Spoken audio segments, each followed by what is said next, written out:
I am Chris Kaler. And I'm Amber Foster Kyuujin Cosplay, and today we are back at you guys with The Boys, Episode 3, Season 2.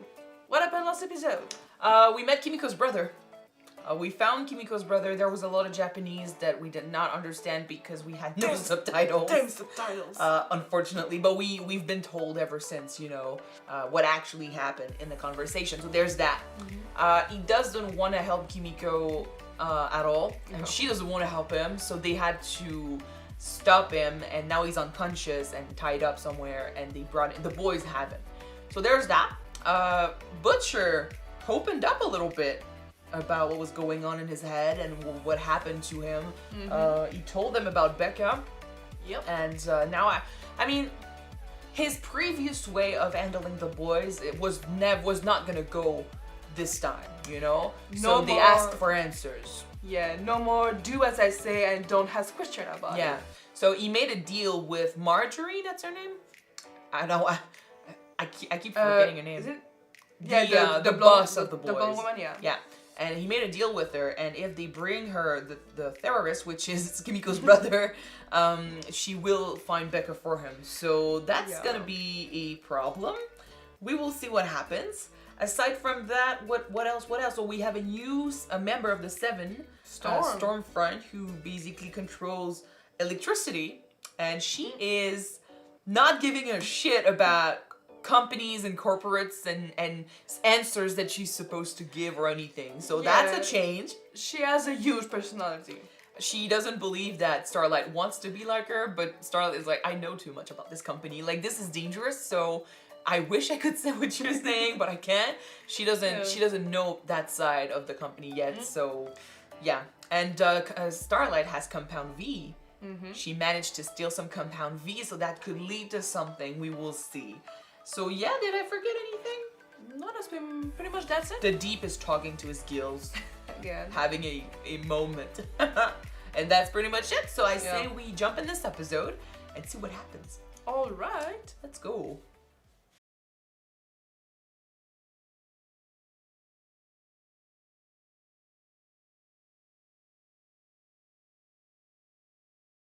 Wow, this episode! Wow! Okay, I want to deal with the little subjects first. So, yes, an A-Train. A-Train, let's get that out of the way right now. Funny enough, in Road Trip, which is a story I'm writing, there's actually a similar situation, which is why I thought of this. How, mutations or powers given to you through an external, solution, drugs or something else, would, give you a boost for a while, but then if it's unnatural and it goes against your body, eventually it could lead to your death. I wonder if that's what's happening with A-Train, because, the drugs could have been, what caused him to freak out last season, but now that I don't think he's using, it could just be that the drug made his body go faster, and now his heart is like aging way too fast, because it's, I'm guessing that when he runs fast, his heart beats faster too. So what if he's just, he's in a body of like I don't know, how old would you say he is? Like 30 something? Early 30s, man. Yeah. So. Well, what if he's in a body of a 30-year-old or something, but then his heart is just like 80 years old at this point, and using his power is just making it, lose it. Because he can't support the how fast he's going anymore. Hell, he can't support being normal. He's just having, heart attacks left and right now. So I think and it's interesting because you were saying, no one else has side effects, but we don't know every superhero out there, and maybe some powers don't affect your body as much, but his power could definitely affect his heart. There's that. Maybe the fact that he used a lot of Compound V made it worse. Because for now, every superhero that we saw so far didn't have any side effects. But we don't know. Maybe we're gonna see some later on, but we're not sure. We are not sure for now. That'd be fucked up. Like if eventually, because of how unnatural this thing is, the powers would, in the long run, kill these superheroes. we don't know about the older superheroes, the ones that have been there ever since World War II with Soldier Boy. Like, he's not the only one. Like, there are others that have been there for a while. It's just that we don't know. And I mean, there's a lot of superheroes out there that we still haven't heard about. There's this thing about what was her name? Not Invincible Girl. Liberty? Liberty? Yeah, there's this thing that I don't know, what it's about yet, but it's gonna come back. There are so many superheroes that we have never met that are still part of the story, so who knows what we don't know yet about how it affects their bodies, to have powers, but it could definitely be what's happening to him. Yeah. So in this case, in that way, it's sad because he didn't ask for it at all. And he's interesting because in this episode he had a point when it comes to speaking about the money and stuff. How it's true that when you've never had money, once you get your hands on it, it's kind of like you become paranoid. You don't want to lose it. Let it go, yeah. We technically saw the same thing in another TV show, and the OC, basically, with a few of the characters who came from a difficult background and now they have a good life. Yeah. And technically, for example, we come from a middle class family, so we technically never had any problem financially, but we're not rich. We're not rich, but we didn't have any problem, money problem when we used to grow up, so we don't know what it feels like.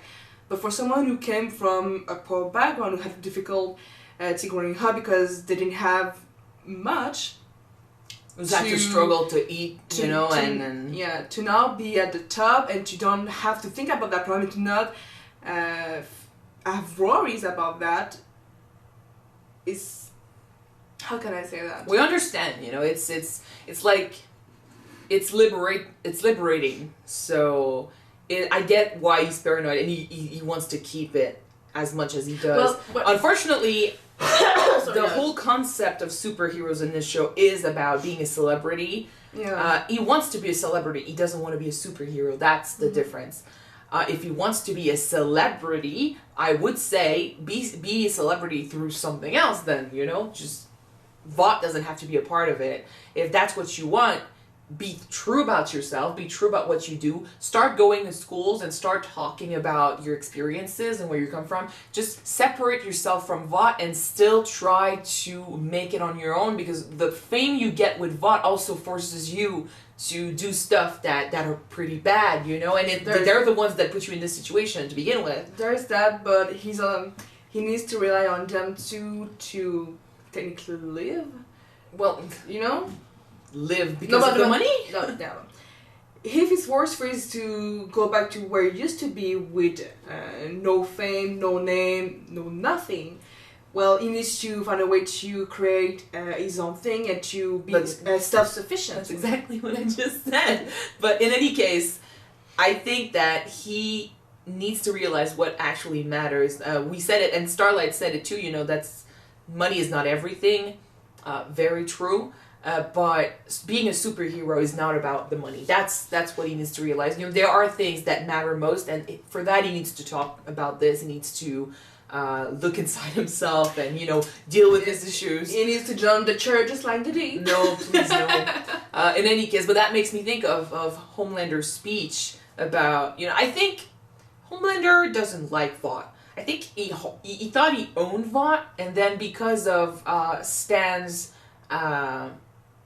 speech to him last episode, I think he's dissociating himself with the company. He's like, if I can't own you, I'm gonna be my own thing. He's kind of trying. I think he's trying to prove to Stan that what he told them before. I own the company. If I was to walk out, you'd have nothing.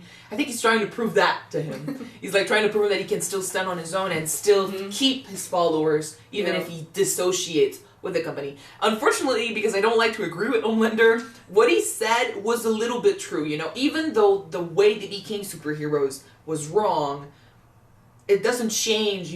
Starlight is not a bad person because someone gave her powers. The way they got their powers is very wrong. It needs to be investigated. Vought needs to come down. Vought needs to be destroyed.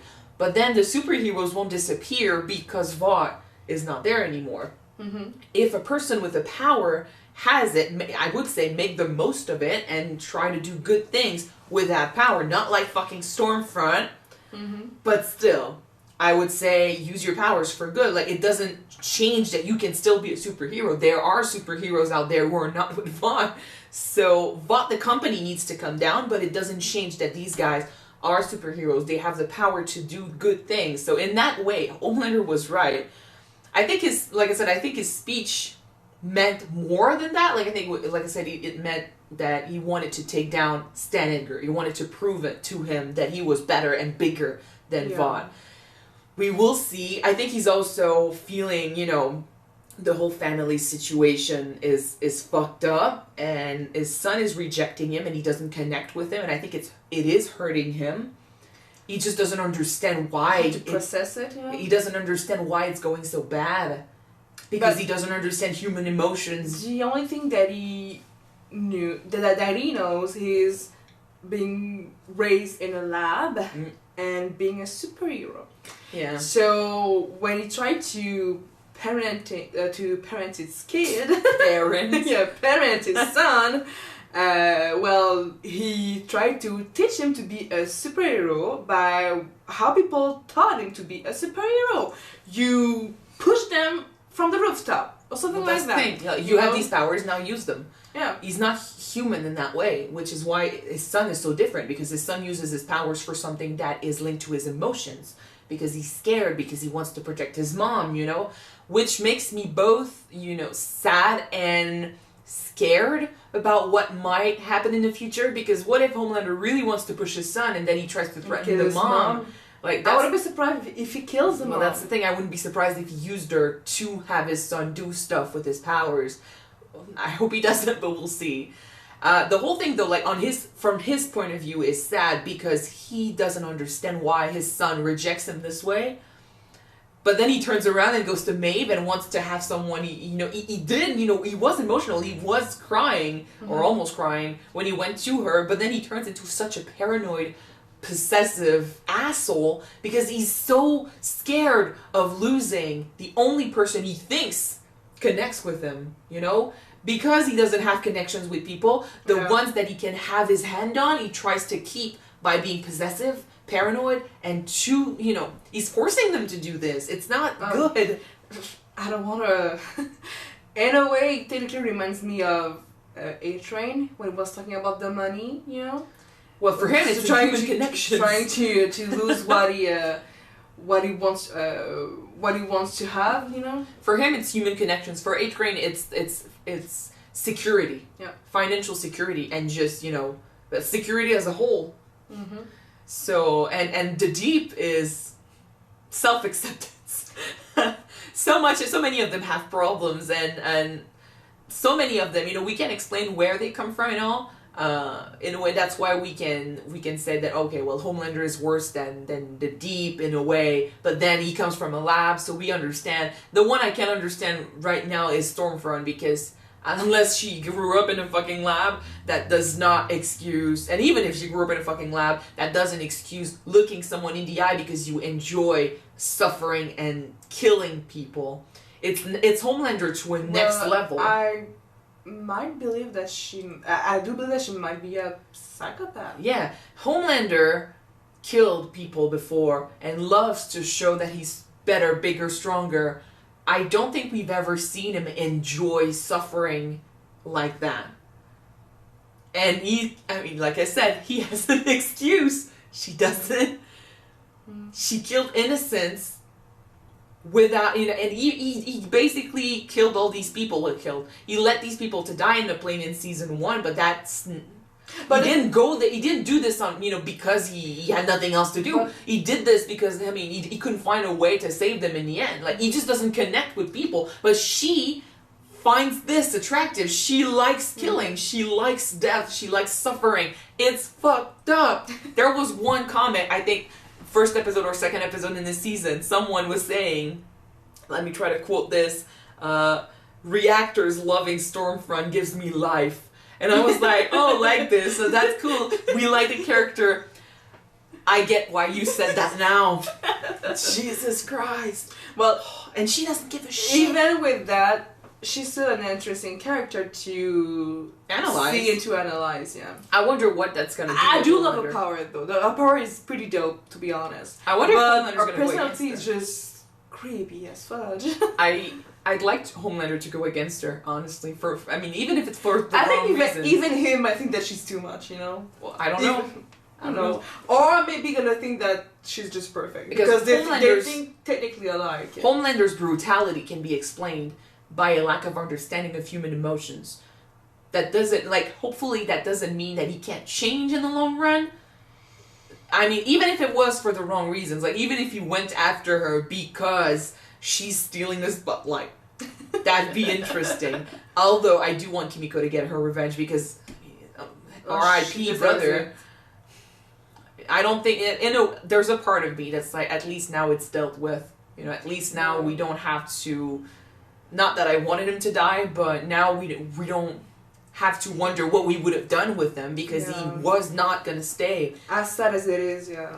It's really sad, but I'm like, we'll have to look on the bright side. It's not the bright side for Butcher because he's not gonna get Becca out of this. But and yeah, speaking of Butcher, actually, we keep moving on from subject to subject. There's so many stuff to talk about. Oh yeah, Hughie's whole thing this episode is very fucking sad. Too much death, too much running around. No more life. He's got nothing. And then the person who was technically supposed to be, supporting him, first of all, Starlight is not there, so that doesn't help. And Butcher was supposed to be a friend, and I think he connects with them more than he does with Mother's Milk and Frenchie. Strangely enough, I think that Butcher and Hughie are more alike than they think. Yeah. It's just that Butcher is more tough enough than Hughie is. But I think that he was dismissing his emotions and his reactions the way he was doing it because Butcher is his own thing, he's trying to push through the grief and he's doing, what Mother's Milk was saying, you keep pushing us. Well, he's pushing himself too, If we want to analyze Butcher, he's going through his fair share of emotions, and in this episode we literally saw him throw away his chance at getting his wife back for someone else. That's one huge step for him.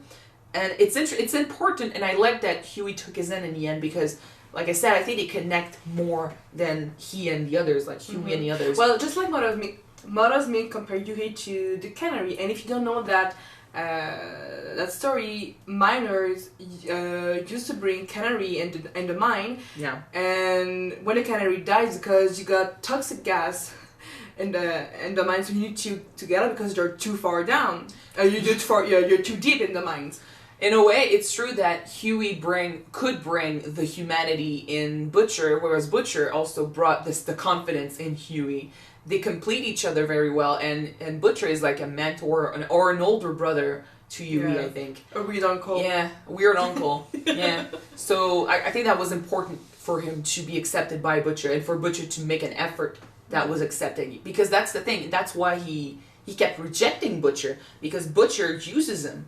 There's no real worth for him with Butcher. And then in the end, showing that he was willing to make a sacrifice for Hughie got Hughie, to accept that hand. It got him to say, okay, I matter to you. It's important.